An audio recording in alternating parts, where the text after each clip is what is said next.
मैंने अपनी पत्नी को कोका कोला में जहर डाल कर दिया।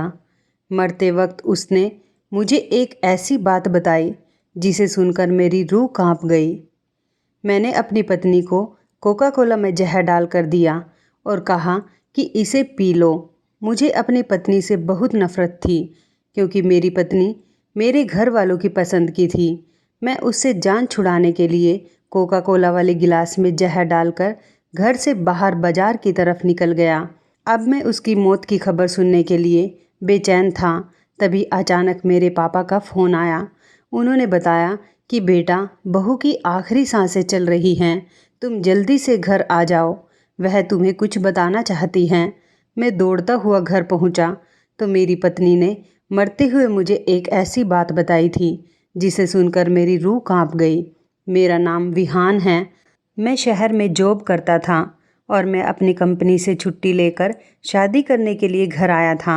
आज मेरी शादी को 1 महीना हुआ था और मुझे ऐसा लग रहा था जैसे यह 1 महीना नहीं बल्कि 100 साल हुए हैं। मुझे इस शादी से बिल्कुल भी खुशी नहीं हुई थी। मुझे एक एक लम्हा घुटन दे रहा था और इस तकलीफ़ से निकलने के लिए मैं शहर वापस जाने के लिए सुबह सवेरे ही उठ गया था। मेरे पापा ने अपने मरते हुए दोस्त से वादा किया था कि वह उनकी बेटी को अपने घर की बहू बनाएंगे और आज उन्होंने अपना वह वादा पूरा कर दिया था। अपने स्वर्गीय दोस्त की बेटी से मेरी शादी करके। मेरी पत्नी मुझसे उम्र में 5 साल बड़ी थी और दिखने में काली बदसूरत थी। उसका नाम अनुराधा था। मैं गुस्से में घर से निकलने लगा तो अनुराधा मेरे सामने हाथ जोड़ने लगी कि इतनी जल्दी वापस ना जाइए। मेरी पत्नी मुझे एक आंख नहीं भाती थी। मुझे उसका बोलना भी जहर लग रहा था। मैं चाहता था कि मेरी पत्नी मेरी आंखों के सामने से कहीं चली जाए जिससे कि मुझे उसका चेहरा नहीं देखना पड़े, लेकिन ये तो मुमकिन नहीं था क्योंकि वह बहू बनकर मेरे घर आ चुकी थी तो वह तो यह घर छोड़कर नहीं जा सकती थी। लेकिन कम से कम मैं तो इस घर को और उसे छोड़कर शहर जा सकता था क्योंकि मैं शहर में ही जॉब करता था। मैंने अपने पापा के कहने पर जहर का कड़वा घूंट पी लिया था, मगर मैंने अपनी नई नवेली दुल्हन अनुराधा से कोई समझौता नहीं किया था और उसे साफ साफ कह दिया था कि इतनी जल्दी वापस शहर जाने का मेरा भी इरादा नहीं था। मैं तुम्हारी शक्ल अब और ज़्यादा नहीं देख सकता हूँ। तुम्हारी यह काली सी शक्ल मुझे डराती है। मैंने महसूस किया था कि मेरी बात सुनकर वह एकदम से मुरझा गई थी। फिर आंखों में आंसू भरकर बोली, मैं आपके बिना नहीं रह सकती हूँ। अनुराधा की बात सुनकर मैं उसका मुंह ताकता रह गया था। मुझे मन ही मन बहुत हंसी आई थी कि काली कलूटी लड़की मुझ जैसे स्मार्ट और हैंडसम लड़के के साथ रहने के सपने देख रही थी। खैर, इसमें अनुराधा की भी कोई गलती नहीं थी। यह सपना शायद मेरी वजह से ही वह देख रही थी क्योंकि मैं भावनाओं में बह गया था और सुहाग रात अनुराधा के साथ मना चुका था। मैं खुद पर कंट्रोल नहीं कर पाया और यही मेरी गलती हुई थी। लेकिन अब मैं और अनुराधा को बर्दाश्त नहीं कर सकता था। माँ और पापा को जब पता चला कि मैं शहर वापस जा रहा हूँ तो वो दोनों मेरे पास आ गए और वे मुझे समझा रहे थे कि अभी अभी तुम्हारी शादी को 1 महीना ही तो हुआ है और तुम बहू को छोड़कर जा रहे हो। मैं पापा की बातें सुन रहा था क्योंकि मैं उनका बहुत ही आज्ञाकारी बेटा था। मेरे पापा मेरी बहुत तारीफ़ किया करते थे कि मैं उनकी सारी बातें मानता हूँ और मैं भी नहीं चाहता था कि मेरी वजह से मेरे पापा का दिल दुखे। मैंने पापा से काम का बहाना बनाकर उनसे आज्ञा मांगी और फिर मजबूरन पापा ने मुझे शहर जाने की आज्ञा दे दी। उन्हें अपने मेहनती बेटे पर बहुत गर्व होने लगा था। मैं जब घर से निकला तो अनुराधा छत पर कपड़े डालने गई थी। मैं उसे बिना बताए ही घर से निकल आया और खुले माहौल में सांसें ली। हकीकत तो यह थी कि गांव के माहौल में मेरा दम घुटता था। मुझे तो शहर का चकाचौंध अच्छा लगता था। चाहता तो मैं अपने गांव में भी कोई खुद का बिजनेस कर सकता था, लेकिन मुझे गांव में रहकर गांव में काम करना बिल्कुल भी पसंद नहीं था और मैंने जैसे तैसे करके शहर में काम कर लिया था और वहीं रहने लगा था। गांव तो बस नाम के लिए कभी कभी आता था। जैसे ही मैं एयरपोर्ट पर उतरा, मेरी महंगी कार के साथ बॉडीगार्ड आ पहुँचे थे मुझे लेने। मेरा काम ही कुछ ऐसा था कि मुझे सिक्योरिटी की ज़रूरत पड़ती थी। अगर मेरे पापा को यह पता चल जाता कि उनका लाडला इकलौता बेटा क्या काम करता है, बेचारे वो तो भगवान को ही प्यारे हो जाते। जहाँ तक मेरी पत्नी की बात है तो मुझे उसकी कोई भी परवाह नहीं थी। पुराने ख्यालात वाली हर चमक दमक से दूर पत्नी मुझे नहीं चाहिए थी। यहाँ शहर में एक से बढ़कर एक हसीनाएं और लड़कियाँ मेरी दोस्त थी, तभी तो मुझे गांव की वह काली और अनपढ़ लड़की एक आंख भी नहीं भाती थी। शहर में मेरा एक नाम था, एक पहचान थी। बड़े बड़े ठेके वाले भी मेरे आगे पानी भरते थे और मेरे इलाके की तरफ कोई स्मगलर तो क्या, पुलिस भी आंख उठाकर नहीं देखती थी। हाँ, मैं एक जाना माना और बहुत बड़ा क्रिमिनल था। अनुराधा को भुलाकर मैं अपने काम में बिजी हो चुका था। एक दिन की बात है जब मैं भेष बदलकर एक ट्रेन में सवार होकर अपना शिकार ढूंढ रहा था। कॉलेज की कच्ची उम्र के लड़के और लड़कियों को मैं अपने काम में फंसाता था।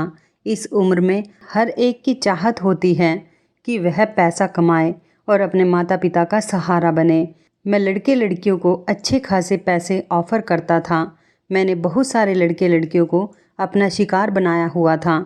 हमेशा की तरह उस दिन भी ट्रेन में बहुत भीड़ थी। मैं सीट पर बैठा हुआ था और एक लड़की मेरे बगल में खड़ी थी। वह देखने में गरीब घर की लग रही थी। उसका बैग भी काफ़ी पुराना था, उसके जूते भी फटे पुराने थे। उस लड़की का हुलिया उसकी गरीबी की दास्तान चीख चीख कर सुना रहा था। मेरा नया शिकार मिल चुका था। मुझे मालूम था कि ऐसी लड़कियों को फंसाना बहुत आसान होता है। ऐसी लड़कियां गरीबी से जान छुड़ाने के लिए किसी भी हद तक जा सकती हैं। मैं अपनी सीट से उठा और उससे बोला कि तुम इस सीट पर आकर बैठ जाओ। वह लड़की मेरी बात सुनते ही गुस्से से भड़क उठी और मुझे घूरने लगी। कहने लगी, मैं तुम जैसे लड़के को अच्छी तरह से जानती हूँ। लड़कियों से बात करने का बहाना चाहिए तुम्हें। बस लड़कियों को सीट ऑफ़र कर दो और उससे बातचीत शुरू कर दो। यह तरीका पुराना हो चुका है। मैं तुम जैसे लड़कों के सारे हथकंडे जानती हूँ। मुझे उसकी यह बात भी अच्छी लगी थी। मुझे मालूम हो गया था यह मेरे लिए बहुत ही काम की साबित होगी। मेरे सामने एकदम मेरी डरपोक सी पत्नी का चेहरा घूम गया था और उसका चेहरा याद आते ही मेरा मुंह कड़वा हो गया था। उस दिन के बाद मैं हर रोज़ उस स्टेशन पर जाकर खड़ा हो जाता था जिस स्टेशन से वह ट्रेन लेती थी, और मैं भी उसके पीछे पीछे उसी डिब्बे में चढ़ जाता था। उस लड़की से बात करने का कोई न कोई बहाना तलाश करता रहता। मैंने अपने खास लोगों को उसकी जासूसी पर लगा रखा था। अगले ही दिन मुझे उसकी पूरी जानकारी मिल चुकी थी। वह बहुत ही गरीब परिवार से थी। उसका एक ही कमरे का घर था। वो अपने बूढ़े माँ बाप की इकलौती बेटी थी। उस लड़की का नाम मानवी था। उसके कॉलेज का भी पता लगवा लिया था। फिर मैं कुछ दिन अपने काम में ज़्यादा बिजी हो गया था और मानवी के साथ ट्रेन में नहीं गया, और अब मुझे कुछ खाली खाली सा महसूस होने लगा था और मैं अपनी इस हालत से बेखबर था। एक दिन मैं उसके कॉलेज गया और उसकी सहेली से कह दिया था कि मानवी के पल पल की रिपोर्ट मुझे चाहिए। पहले तो मानवी की सहेली नहीं मान रही थी, लेकिन उसकी अक्कड़ तो मेरे साथ खड़े बड़ी बड़ी मूँछों वाले बॉडीगार्ड को देखकर ही ख़त्म हो गई थी। फिर उस लड़की ने मुझसे मेरा नंबर लिया। नंबर लिखवाकर मैं वहाँ से उठा, लेकिन ना जाने क्यों मेरा दिल बार बार मानवी को देखने को करने लगा था। अगले कुछ दिन मेरे बहुत ही बिजी निकले थे और इस बीच में मैं मानवी को नहीं देख पाया था, मगर उसका ख्याल बार बार मुझे तंग करता था। और फिर एक दिन अचानक मानवी की सहेली की कॉल आ गई।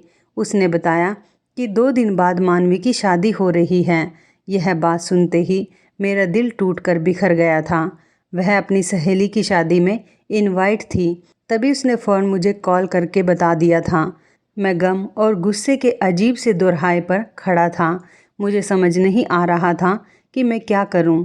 तभी अचानक मुझे महसूस हुआ कि मैं मानवी से प्यार करने लगा हूं।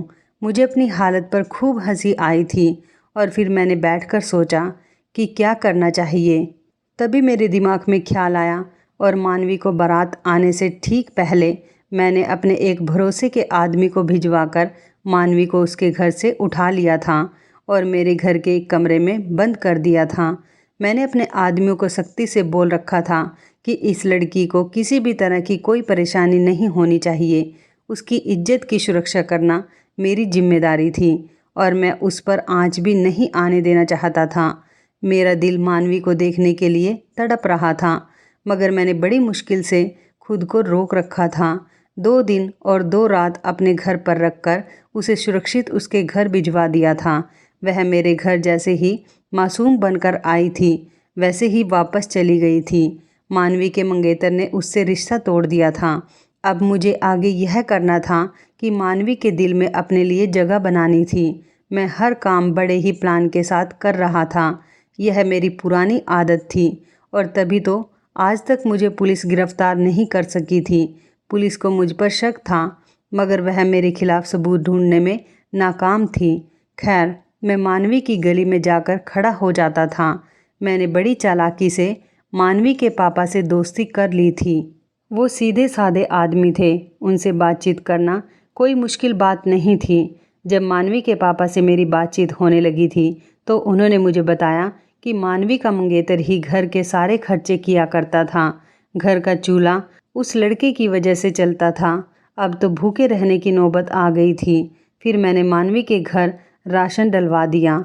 मानवी के पापा ने बहुत मना किया था, मगर मैंने भी कह दिया था कि मुझे अपना बेटा ही समझें, और इस तरह से मैं मानवी के पापा से जान पहचान करके उनके घर तक भी पहुंच चुका था। मैं मानवी के घर पर पैसा लुटा रहा था, लेकिन मानवी को पता चल चुका था कि मैंने ही उसका किडनैप करवाया था। इसलिए वह मुझसे नाराज़ थी और बात भी नहीं करती थी, लेकिन मैं भी पीछे हटने वाला नहीं था। मैंने मानवी के घर की पूरी जिम्मेदारियां अपने कंधे पर ले ली थी।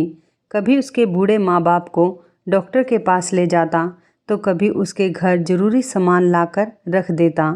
मेरी इतनी मेहरबानियों की वजह से मानवी ने मुझसे माफ़ी मांग ली थी। मैंने कहा कि इंसान को कभी कभी गलतफहमी हो जाती है, इसकी कोई ज़रूरत नहीं है। उस दिन के बाद मैं जब भी उसके घर जाता तो वह मेरे लिए खुद अपने हाथों से चाय बना कर लाती थी। इस तरह धीरे धीरे हम दोनों में दोस्ती हो गई थी। कभी कभी हम घूमने के लिए बाहर चले जाया करते थे। कभी महंगे होटलों में भी उसे खाना खिला देता था और साथ में मूवी भी देखते थे, और उसे खूब सारी शॉपिंग भी कराता था। महंगी महंगी ड्रेस और मैचिंग ज्वेलरी और सैंडल्स भी दिलाता था और दुनिया जहाँ की चीज़ भी दिलाता था। और ऐसा करने पर मुझे बिल्कुल भी अफसोस नहीं होता था, क्योंकि ये सब करने से मेरे दिल को बहुत ही सुकून मिलता था। मानवी की सुंदरता का मैं दीवाना हो चुका था। मेरे द्वारा दिए गए महंगे कपड़े और ज्वेलरी से उसकी सुंदरता और भी ज़्यादा निखर गई थी। मानवी का झुकाव भी मेरी ही तरफ था। छुपे शब्दों में मैं उससे अपनी मोहब्बत का इजहार भी कर चुका था, और वह दिन मेरी ज़िंदगी का सबसे खूबसूरत दिन था जब मैंने मानवी के पापा से उसका हाथ मांगा था। और मानवी के पापा को भी इस रिश्ते से कोई इनकार नहीं था, बल्कि वह तो खुशी से पागल हो गए थे। मानवी ने भी हाँ कर दी थी, मगर ना जाने कहाँ से उनको मेरी पहली शादी की खबर हो गई थी, जबकि मैंने आज तक उसे अनुराधा के बारे में नहीं बताया था। यह जानने के बाद मानवी उस दिन सारा दिन रोती रही थी। उसके आंसू देखकर मेरा तो कलेजा फटा जा रहा था। मैंने उसे हर तरह से विश्वास दिलाया कि अनुराधा हमारे रास्ते का कांटा कभी नहीं बनेगी, क्योंकि मैं तो उसको देखना भी पसंद नहीं करता था और वह सीधी सादी लड़की है। वह गांव में ही रहेगी और हम शहर में रहेंगे। मगर मानवी किसी भी तरह नहीं मानी, और फिर मानवी ने ये शर्त रखी कि मैं जब तक अनुराधा को तलाक नहीं दूंगा तब तक वो मुझसे शादी नहीं करेगी। मैंने उसे बताया कि मैं अनुराधा को नहीं छोड़ सकता हूँ, क्योंकि अगर मैंने उसको छोड़ दिया तो मेरे मम्मी पापा मर जाएंगे। तो मानवी ने कहा, फिर तुम ऐसा करो कि वह खुद घर छोड़कर भाग जाए। मुझे उसकी बात पसंद आई। मजबूरन मुझे शहर से सब छोड़ छाड़ कर दोबारा गांव जाना पड़ा। मम्मी पापा और अनुराधा मेरे गांव आने पर बहुत खुश थे, लेकिन मेरा रवैया अनुराधा के साथ बहुत ही कठोर था। बात बात पर मैं उसको जलील करता, उसे ताने देता, मगर वह मेरी किसी भी बात का लौट कर जवाब नहीं देती थी। बस खामोशी से आंसू बहाती रहती थी। उसकी काली कलूटी शक्ल मुझे और ज़्यादा गुस्सा दिलाती थी। मैं उसको उसकी काली रंगत के ताने दिया करता था। उससे कहता कि तुम्हारी काली रंगत ने मेरी किस्मत को भी काला कर दिया है। मैं उसे पकड़कर शीशे के सामने खड़ा कर देता था और उससे पूछता कि बताओ तुम्हारा और मेरा कहाँ पर जोड़ मिलता है। तुम काली अंधेरी रात हो और मैं उजला सवेरा। अनुराधा की आंखों में आंसू भर जाते थे और वह मुझे देखने लगती थी। उसके आंसुओं से पल भर के लिए तो मुझ पर कुछ असर होता था, मगर मैं अपने दिल का क्या करता। मैं तो मानवी के इश्क में पागल हो चुका था। मैंने अनुराधा के साथ बहुत ही बुरा बर्ताव करना शुरू कर दिया था और अब तो नौबत मारपीट पर आ गई थी। मैंने अनुराधा पर हाथ भी उठाना शुरू कर दिया था। मेरी इतनी बेदर्दी के बाद भी वह एक शब्द भी नहीं कहा करती थी। मुझे अनुराधा की ढिठाई पर बहुत ज़्यादा गुस्सा आता था। वह बहुत ही सख्त जान पड़ती थी। मैं जितना उससे दूर भागता वह उतना ही मुझ पर मरती थी। मेरी ज़िंदगी में अगर मानवी ना होती तो शायद अब तक मैं अनुराधा की अच्छाइयों का दीवाना बन चुका होता, मगर अब मैं उससे जान छुड़ाना चाहता था तो उसकी यह हरकतें मुझे और भी ज़्यादा गुस्सा दिलाती थी। मैं जल्द से जल्द मानवी के पास जाना चाहता था। उसकी खूबसूरत प्यारी सी सूरत मुझे याद आती थी। गांव आए हुए मुझे 2 महीने हो चुके थे और इससे मेरे कारोबार पर बहुत बुरा असर पड़ रहा था। मैं मानवी के साथ मोबाइल पर बराबर कांटेक्ट में रहता था। मैं उसे समझाता था कि थोड़ा सब्र कर ले और सारे हालात बताता रहता था। यह भी बताता था कि अनुराधा किसी भी तरह मुझसे रिश्ता ख़त्म नहीं करेगी। वह मेरी मार पिटाई सब सहती रहती है। और फिर मानवी ने मुझे एक ऐसा आइडिया दिया जिसे सुनकर मेरा दिल दहल गया। मानवी ने मुझसे कहा कि तुम अपनी पत्नी को जहर दे दो। एक पल के लिए मेरा दिल डूब गया था, मगर इसके सिवा मेरे पास कोई दूसरा चारा भी नहीं था। मैंने कहा ठीक है, ये खुशखबरी मैं तुम्हें जल्दी ही सुनाऊंगा। और ये कहकर मैंने फ़ोन रख दिया। सुबह हो चुकी थी। रात को जब मैं सो रहा था और अचानक से मेरी नींद खुली तो अनुराधा बेड पर नहीं थी। मैंने उठकर अनुराधा को घर में ढूंढा, मगर वह कहीं नज़र नहीं आई। फिर मैं छत पर गया तो वह उधर ही बैठी हुई थी। उसकी आंखों से आंसू बह रहे थे। उस समय मैंने उससे बड़े ही प्यार से बातें की थी और पूछा, क्या हुआ अनुराधा? मेरे पूछने पर वह बस हल्का सा मुस्कुरा दी थी, मगर अपने होठों पर कोई शिकवा नहीं लाई। मैंने कहा, अनुराधा, मैं बहुत बुरा हूँ ना? मैंने शब्दों में बनावटी मोहब्बत भरी हुई थी और मेरी इस मोहब्बत पर वह तड़प कर रह गई थी और कहने लगी, नहीं, बुरी तो मैं हूँ। पहले ही आपकी ज़िंदगी को नर्क बना दिया है। जब आपकी तरफ देखती हूँ तो मेरा दिल बहुत दुखता है। आप जैसे हैंडसम और स्मार्ट लड़के को मुझ जैसी बदसूरत पत्नी मिली है। आप कहाँ बुरे हो, बुरी तो मैं हूँ। उसकी बातें मुझे एहसास दिला रही थी कि मैं कितना गिरा हुआ इंसान हूँ। मगर वो कहते हैं ना, जिसकी सूरत काली होती है उसका दिल बहुत साफ होता है। अनुराधा दिल की बहुत साफ लड़की थी। मैंने अनुराधा के आंसू पोंछते हुए कहा, अच्छा ये सब छोड़ो, आज गर्मी बहुत है, कोल्ड ड्रिंक में क्या पीना पसंद करोगी? उसने कोका कोला का नाम लिया तो मैंने मुस्कुरा दिया और कहा, तो कल सुबह ला दूंगा। एक पल को मेरा दिल तो चाहा कि समय यहीं ठहर जाए और मुझे इस मासूम लड़की की जान ना लेनी पड़े, मगर फिर मेरी नज़रों के सामने मानवी का चेहरा आ गया। मैं मानवी के बिना नहीं रह सकता था और मानवी को पाने के लिए मुझे यह कड़वा घूंट पीना ही पड़ता। मैं कुछ देर अनुराधा के पास बैठने के बाद अनुराधा से मैंने कहा, चलो नीचे, नींद आ रही है। फिर हम दोनों नीचे अपने कमरे में आकर सो गए। अगली सुबह मैं बाज़ार गया और वहाँ से मैं अनुराधा के लिए कोका कोला ले आया और घर वापस आने लगा। रास्ते में मैंने उस कोका कोला में जहर मिला दिया। ऐसा करते समय मेरे हाथ पैर कांप रहे थे। मैं पसीने से भीग चुका था, मगर उस दिन शैतान ने मेरी एक न चलने दी। वह मुझ पर पूरी तरह हावी हो चुका था। मैं घर की तरफ चल दिया।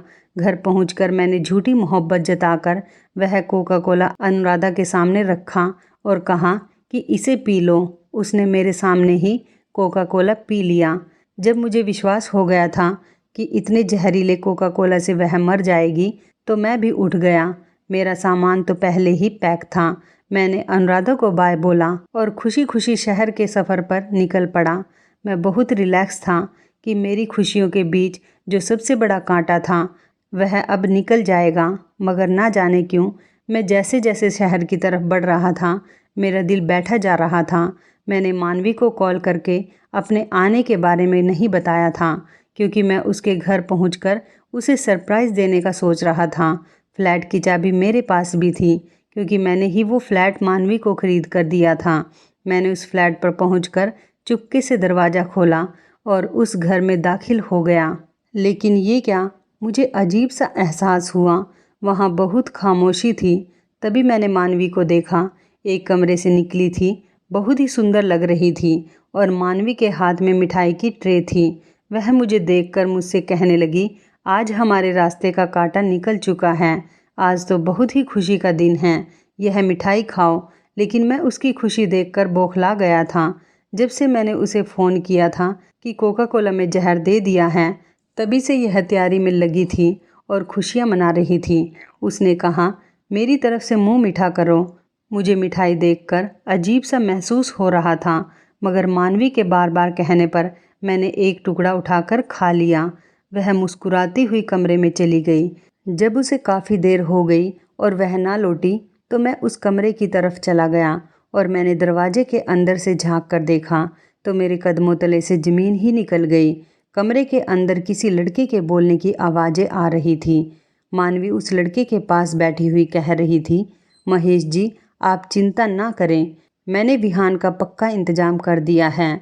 मिठाई में जहर डालकर उसको खिला दिया है और आज अपना बदला भी मैंने उससे ले लिया है। वह क्या समझता था कि मुझे खबर नहीं होगी कि मेरा मुजरिम कौन था? मुझे किसने मेरी शादी की रात में अगवा किया था?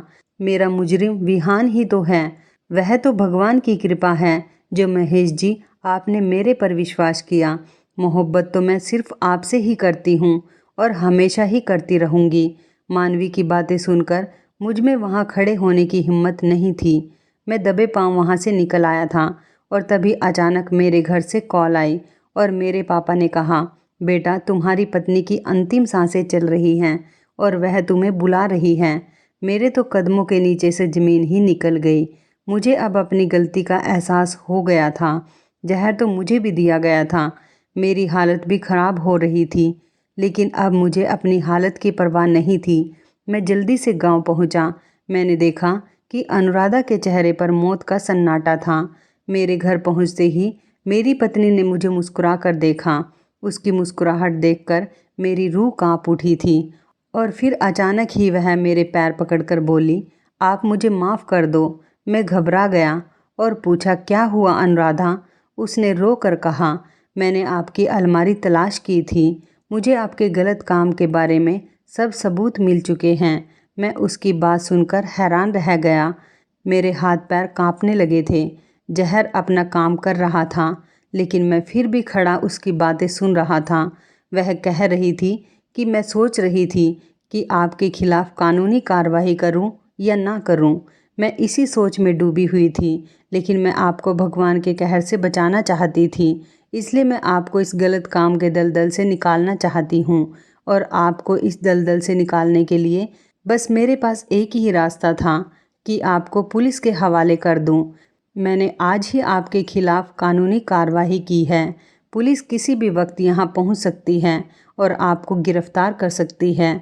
अनुराधा की कोई भी बात मुझे बुरी नहीं लग रही थी। इतना कहते ही अनुराधा एकदम ज़मीन पर गिर पड़ी थी। मैं फटी फटी आंखों से उसे देख रहा था। जल्दी से उसे लेकर हॉस्पिटल गया। अनुराधा की हालत बहुत ज़्यादा ख़राब थी। उसके लिए डॉक्टर ने 48 घंटे खतरनाक बताए थे। मैं रो रो कर भगवान के सामने अनुराधा की ज़िंदगी की भीख मांग रहा था और फिर मैं भी बेहोश होकर गिर पड़ा था। जब मुझे होश आया तो अपने पास डॉक्टर को खड़ा देखा था और सबसे पहले मैंने अनुराधा के बारे में पूछा था। भगवान की कृपा से अनुराधा बच गई थी। जब मेरी तबीयत कुछ संभली तो मुझे पुलिस गिरफ्तार करके ले गई। मैंने अपना जुर्म स्वीकार कर लिया था। जेल में मैंने दिन रात भगवान से रो रो कर अपने पापों की माफ़ी मांगी थी। मुझे 15 साल की सज़ा हुई थी। 15 साल बाद मुझे जेल से रिहाई मिली और जब अपने जुर्म की सज़ा भुगत कर मैं वापस अपने घर जा रहा था तो मैं सोच रहा था कि पता नहीं अनुराधा मुझे माफ़ करेगी भी या नहीं। मैंने अपनी रिहाई की खबर किसी को भी नहीं दी थी। चुपचाप घर पहुंच गया था और बाहर दरवाजे पर ही रुक गया। घर के अंदर से अनुराधा की बहुत ही प्यारी सी आवाज़ आ रही थी। वह मेरी माँ से कह रही थी कि माँ जी, आपके बेटे बहुत ही बहादुर हैं। कभी भी अपने बेटे को किसी से कम मत समझिए। जब वो आएंगे तो देखिएगा कितने नेक इंसान बनकर आएंगे। वो अपने रास्ते से भटक गए थे, लेकिन अब हमारा आने वाला कल अच्छा होगा। मुझसे अब और ज़्यादा बर्दाश्त नहीं हुआ और मैं भागकर घर में दाखिल हो गया और अनुराधा के कदमों में बैठ गया था। उससे रो रो कर मैंने अपने पापों की माफ़ी मांगी थी। अनुराधा ने मुझे उठाकर अपने गले से लगा लिया और माफ़ कर दिया। फिर मैं अपने माँ पापा से लिपट गया था और पापा से कहने लगा कि आज मैं एक अच्छा इंसान बना हूँ तो सिर्फ़ और सिर्फ आपकी वजह से, क्योंकि आपने मेरे लिए इतनी अच्छी हमसफ़र ढूंढी थी। अब मुझे अनुराधा की सांवली रंगत चांदनी जैसी मालूम हो रही थी। हमारे बड़े बुजुर्ग सही ही कहते हैं कि सूरत से ज़्यादा सीरत अच्छी होनी चाहिए और अनुराधा की सीरत बहुत ही अच्छी थी। अब मैंने अनुराधा को दिल से अपना मान लिया था और बड़ों के आशीर्वाद से मेरे जीवन में खुशियों के रंग भर गए थे। अब मेरी शादी को 20 साल हो गए हैं और मेरी 2 जुड़वा बेटियां हैं और अनुराधा के साथ खुशीपूर्वक जीवन बिता रहा हूँ। तो इस कहानी के बारे में आपकी क्या राय है, कमेंट करके ज़रूर बताइएगा। दोस्तों, आपको हमारी ये मज़ेदार कहानी कैसी लगी, आप हमें कमेंट बॉक्स में ज़रूर बताएं। यदि आपके पास भी ऐसी कोई प्यारी सी कहानी है या फिर ऐसी कोई कहानी जिससे कुछ शिक्षा मिले, तो आप हमारे साथ उसको ज़रूर शेयर करें। दोस्तों, यदि आपको हमारी ये वीडियो अच्छी लगे तो आप हमारी इस वीडियो को लाइक शेयर ज़रूर करें और ऐसी ही दिल को छू लेने वाली प्रेरणादायक कहानियाँ सुनने के लिए हमारे चैनल को भी सब्सक्राइब करें। यदि आप हमें फेसबुक पर देख रहे हैं तो आप हमारे फेसबुक पेज को लाइक और फॉलो ज़रूर करें। तो दोस्तों, फिर मिलते हैं ऐसी ही ज़बरदस्त कहानी या टिप्स के साथ नई वीडियो में। तब तक के लिए धन्यवाद। आप सभी अपना ख्याल रखना। आपका दिन शुभ व मंगलमय हो।